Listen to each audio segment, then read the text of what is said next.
Fala galera do mundo das lutas, eu sou o Coutinho e você está no podcast MMA Ganhador. E antes de começar a nossa 16ª edição, eu lembro a vocês que você pode assinar o nosso podcast via iTunes, Podflix e Android. Só assim você vai receber os nossos programas assim que eles forem publicados. É imperdível, amigo.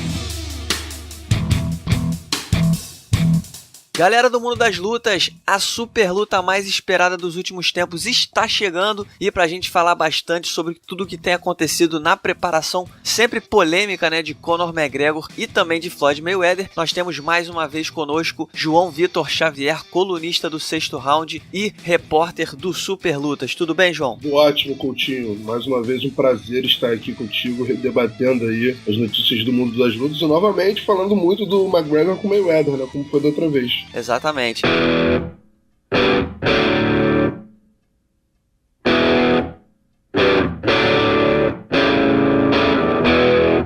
Vamos começar falando aí da grande polêmica envolvendo aí o Paulie Malignaggi, que é um ex-campeão mundial de boxe, que foi convidado não, acho que ele se ofereceu para fazer um treino com o Conor McGregor em Las Vegas, para ajudar na preparação dele. Eu acho que ele só chegou a fazer uma sessão de sparring e foi o suficiente, porque a sessão de sparring durou 12 rounds. Ele acabou se retirando do camp, tudo começou com ele se retirando do camp, depois que o staff do McGregor publicou uma foto que sugeria um knockdown. Segundo ele, não aconteceu, foi um empurrão, mas Dana White, presidente do UFC, que tem acompanhado o Conor aí como agente durante toda a negociação e a promoção dessa super luta, divulgou o vídeo com a cena que mostra o Conor derrubando o Paulie Malignaggi. Antes de mais nada, você concorda com o Malignaggi que foi um empurrão ou você acha que foi um knockdown? Na minha opinião, foi um knockdown. Queria saber a sua. Eu também acho, Coutinho, assim, o ângulo também não favorece muito, a qualidade do vídeo também não é a melhor possível,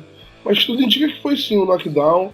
O que acontece, o Paulie Malignaggi, para quem não sabe, ele se aposentou esse ano, já é um lutador veterano, com certeza não vinha treinando adequadamente, e o Conor McGregor, bem ou mal, mesmo não sendo um boxeador de primeira linha, é um cara que está na melhor forma física da sua vida, com certeza. Tem alguma experiência em boxe, porque treinou a vida toda, mesmo que não focado no nobre arte, ele treinou a vida toda boxe, junto com jiu-jitsu, junto com wrestling e tal. Então acho que acontece, o Paulie Malignaggi estava aposentado, e veio assim, meio que caiu de paraquedas nesse camp do McGregor, e acho que não tem nada que se envergonhar, o Malignaggi, mas eu acho que houve uma tentativa do Malignaggi de também entrar um pouquinho na onda dessa super luta, Você não acha, Coutinho? Eu também achei, acho que toda essa polêmica, o número de entrevistas que ele deu, os programas que ele apareceu, ele já meio que entrou em evidência. Só pra você ter uma ideia, depois que o vídeo foi divulgado, ele respondeu, ele falou que foi um empurrão e tal, e já até sugeriu uma luta com o Conor McGregor no boxe. Então já deu aquela famosa cavada, E pra você ter uma ideia do que isso significa, até as casas de apostas já tem até odds por uma possível luta entre o Conor McGregor e o Paulie Malignaggi.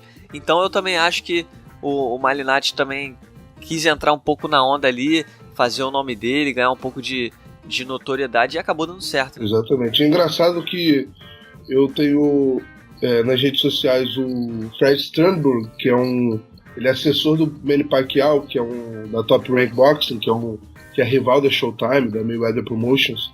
E ele falou assim que isso tudo parecia uma novela, bem com script e tudo, Eu tô a concordar com ele. Eu não sei se o Conor McGregor está envolvido nisso ou se o UFC está envolvido nisso também, mas o Malignaggi com certeza eu vejo tentando até cavar uma luta com o McGregor depois do Mayweather, A gente sabe que agora vão ter o McGregor, vai ter que voltar ao UFC depois da luta contra o Mayweather, mas no futuro, quem sabe, vão retornar ao boxe para enfrentar o Malignaggi.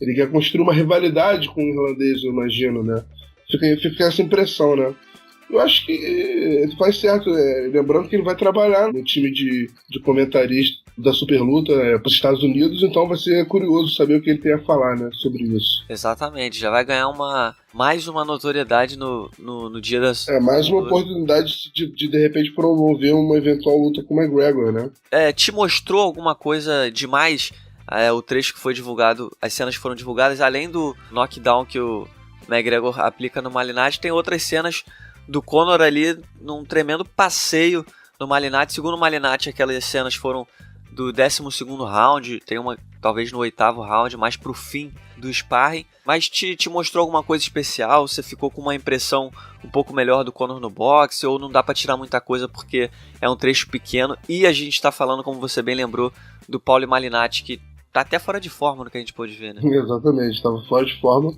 E uma coisa que ele falou que não foi negada pelo McGregor recentemente foi que ele saiu do avião direto pro sparring, então também isso influencia. Eu acho que não deu muito para ver muita coisa, assim. Na minha opinião é legal que seja assim, eu quero um mistério, na verdade, Coutinho. Eu quero chegar lá e ser surpreendido pro bem ou pro mal na hora da luta.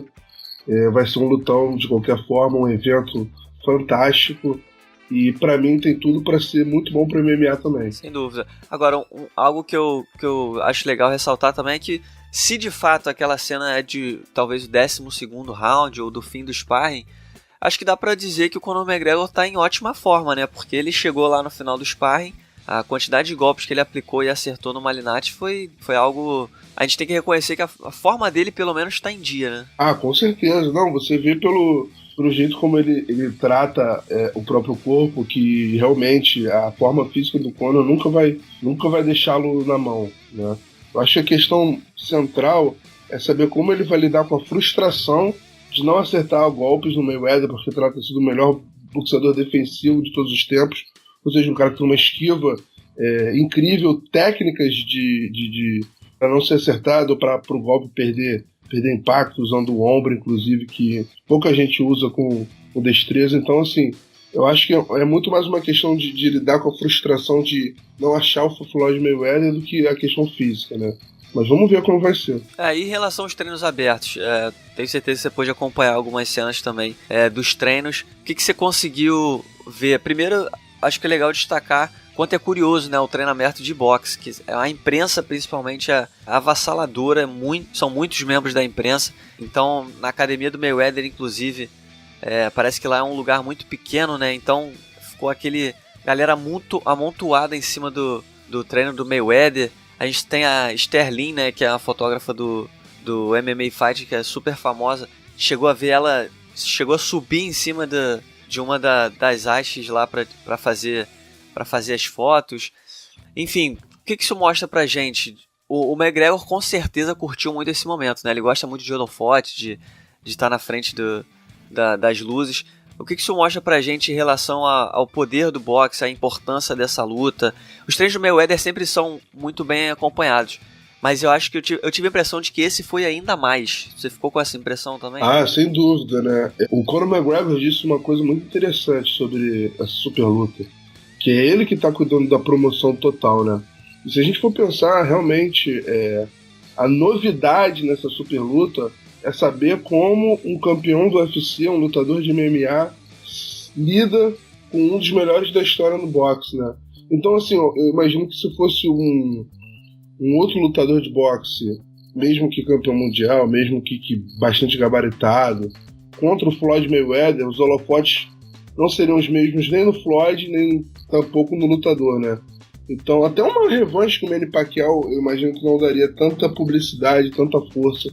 Então, acho que isso em si justifica a escolha do Mayweather pelo McGregor, né? O fato dele voltar com tanta força aos holofotes, e muito por causa do McGregor, pela curiosidade ao redor de como ele vai lidar com o lutador de boxe, pela personalidade do McGregor em si também, que realmente atrai muita gente pro bem e pro mal. Ou as pessoas odeiam, ou as pessoas amam. Não tem meio termo, né, com o Conor. Então acho que isso está sendo ótimo pro boxe também, porque está trazendo uma geração de fãs de MMA para apreciar a nobre arte, que não necessariamente acontece, né? E muita gente também que não, de repente também não tem... não é fã de esportes de combate, mas conhece o Conor McGregor porque ele virou uma figura que ultrapassa as amarras das artes marciais, né? Então, assim, muita gente que não conhece ou não é fã necessariamente de boxe ou de MMA, tá sendo atraída para essa luta também por conta da personalidade do McGregor, e a gente viu isso nos treinos abertos, né?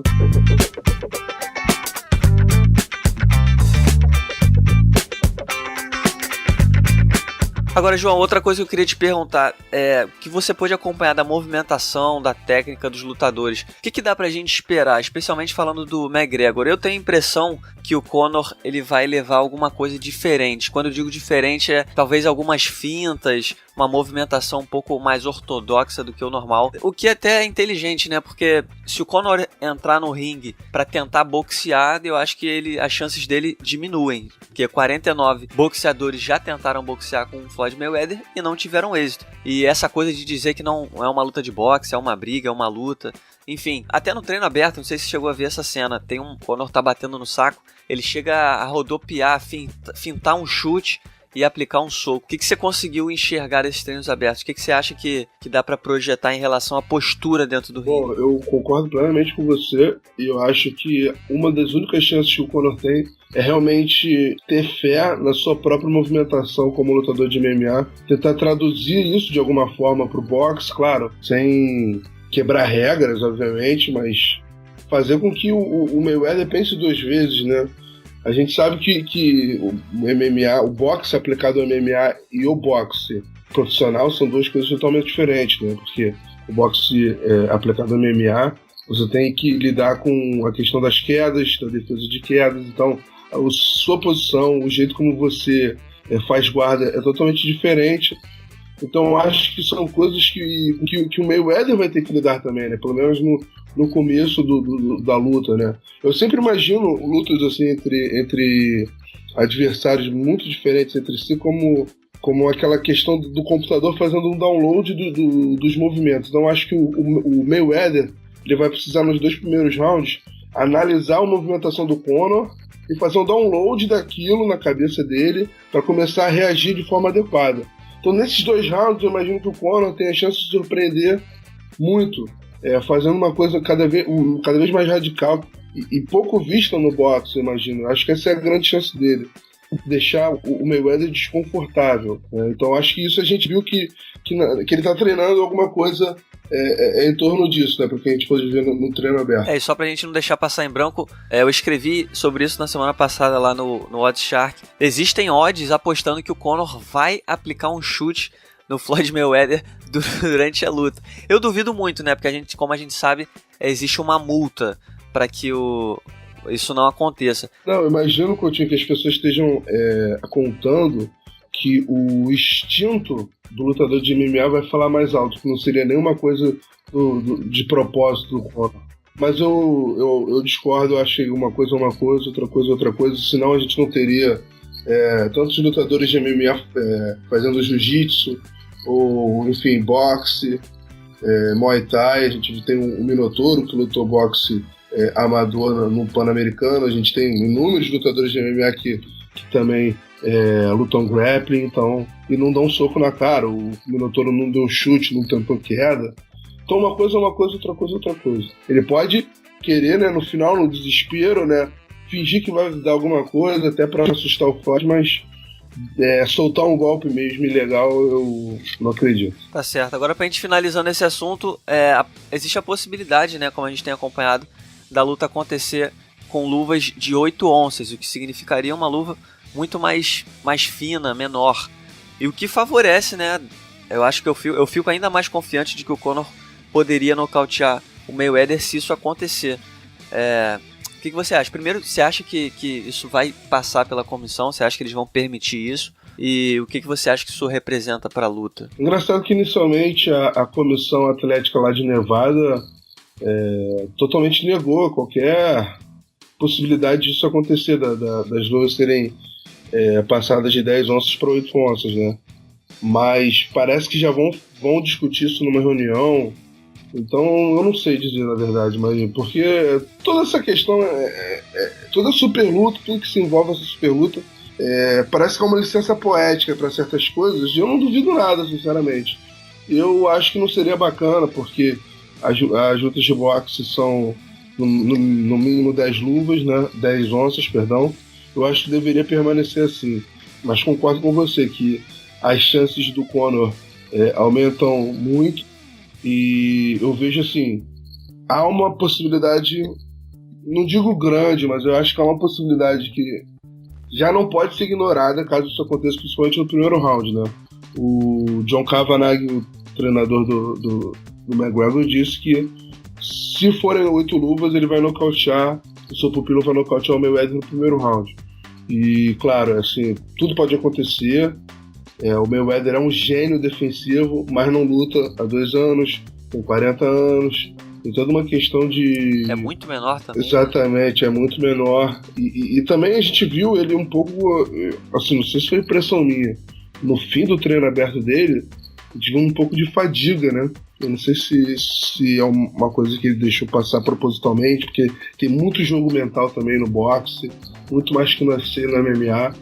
Então, eu não sei. Eu acho que favorece bastante o Conor. Queria 2 palpites. O primeiro, eu acho que eu já sei qual que é a sua resposta, é em relação à venda de pay-per-view. Quando a gente se falou a primeira vez aqui no podcast MMA Ganhador, a gente falou logo que a luta tinha sido anunciada, passou aí quase 2 meses, a gente está menos de 10 dias da luta.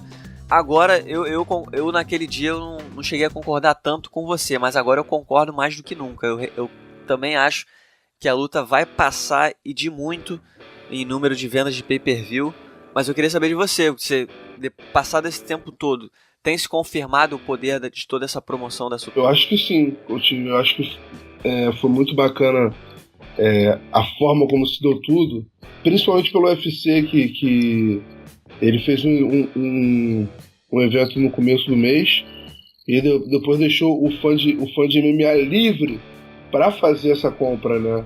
Para comprar esse pay-per-view também. Não vai fazer mais nenhum evento em agosto.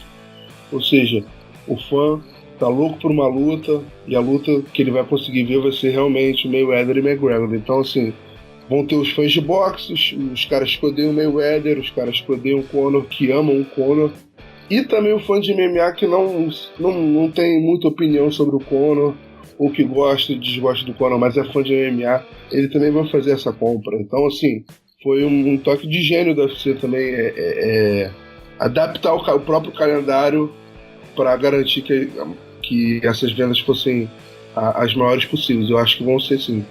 Acho que vai ser o maior pay-per-view da história do boxe. Tá certo. E por último, queria saber, claro, o seu palpite, não pode passar em branco. Queria saber o que você consegue projetar para essa super luta. Eu acho que vai ser decisão unânime pro Floyd Mayweather. Eu acho que ele vai sofrer um pouquinho, não vai nocautear o Conor McGregor, e vai ser decisão unânime pro Floyd. Acho que ele quer isso, né? Acho que ele quer meio que desconcertar, ele quer... Eu acho que o lutador tem muito isso. Tem muita gente que gosta muito de nocaute, mas tem lutador também que aprecia muito mais uma apresentação dominante, aquela coisa segura. E o Mayweather, eu acho que é exatamente esse cara. Não deixar dúvidas de quem é o lutador superior, né? Se de repente no começo, a pessoa fica, principalmente para mim, por exemplo, ficou com o Aldo McGregor, né? Ficou aquele gostinho, será mesmo que o McGregor é melhor que o Aldo porque nocauteou em 3 segundos? Então, uma performance dominante por 12 rounds, no caso do Mayweather contra o McGregor, de repente vale até mais que o nocaute. É verdade, faz sentido. Até para que, talvez, como ele já garantiu que é a última luta dele, você imagina, se ele nocauteia rápido, talvez ia rolar aquele lobby por uma revanche, o que não seria uma má ideia, né? Pensando em dinheiro. Mas, realmente, se ele já colocasse um ponto final, eu acho que faria mais sentido. Exatamente.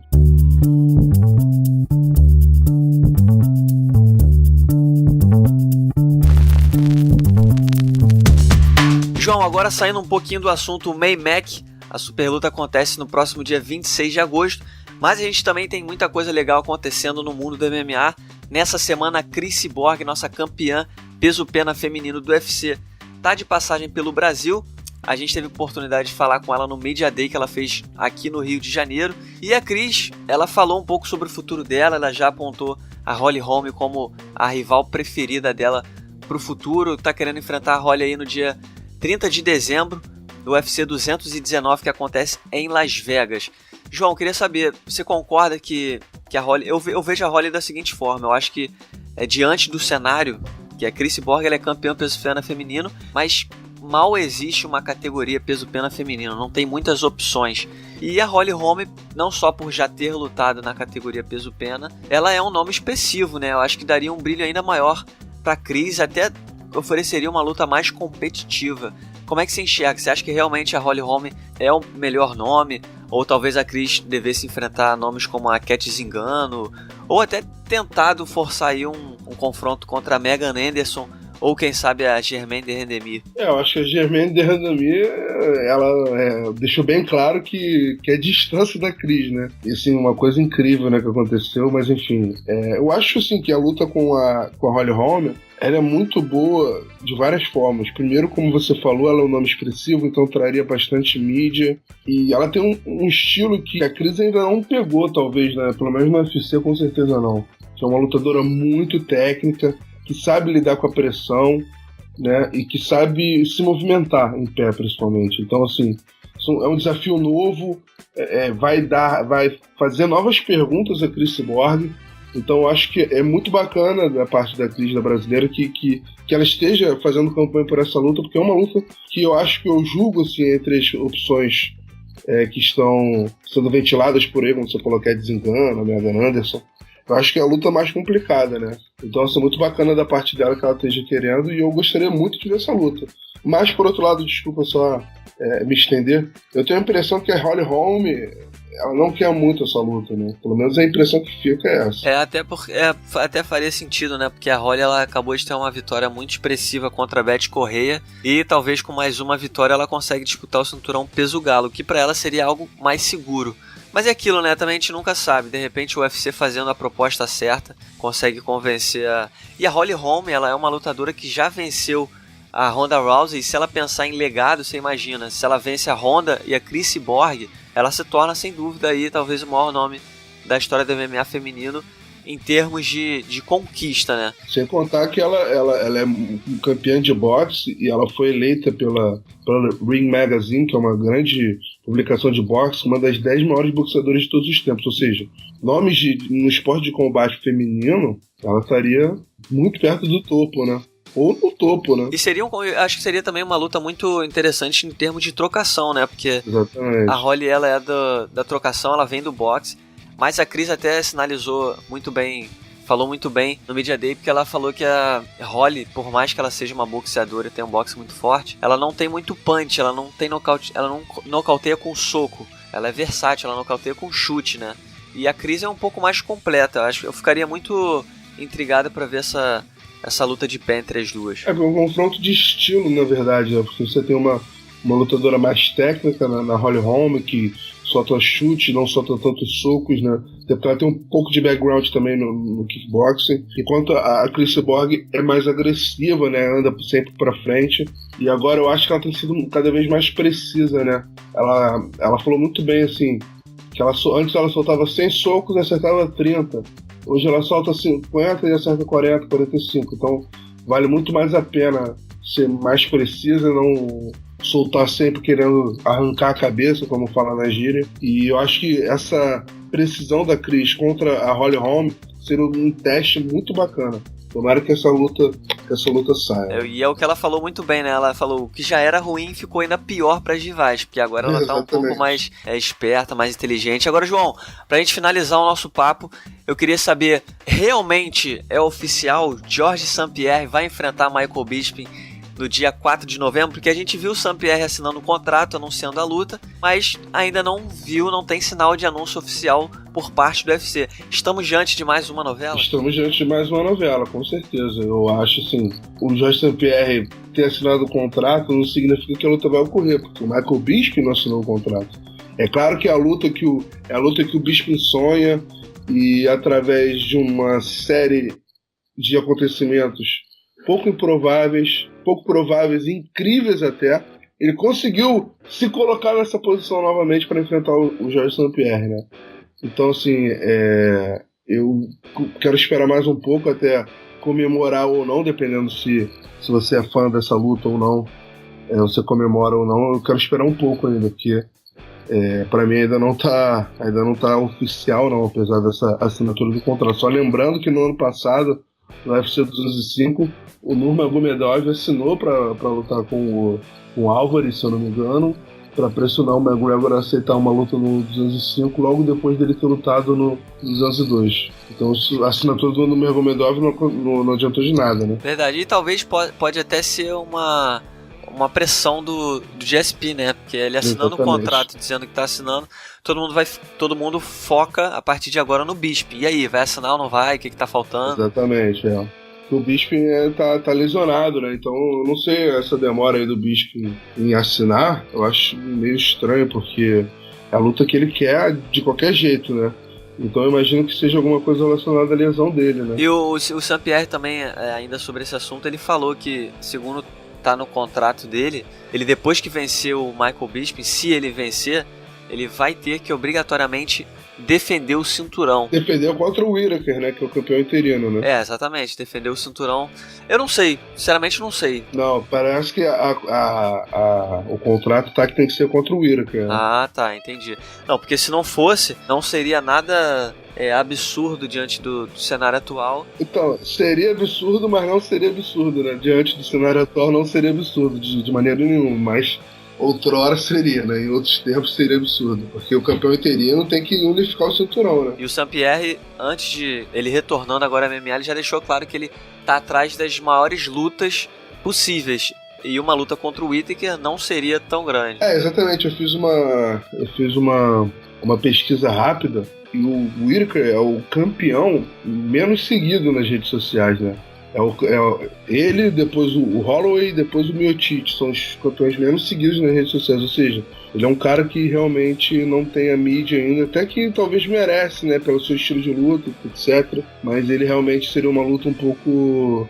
seria muito complicada pro GSP, né, e também fora do octógono não lhe traria tantos frutos, né.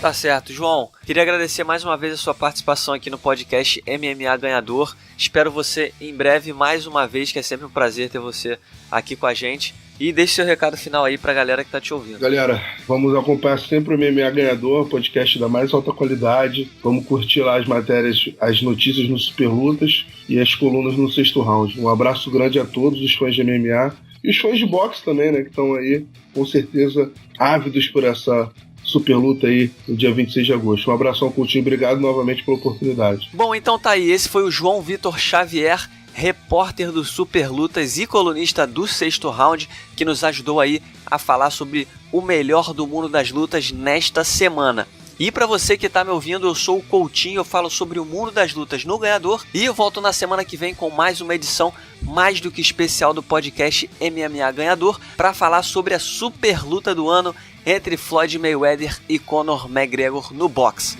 Até lá!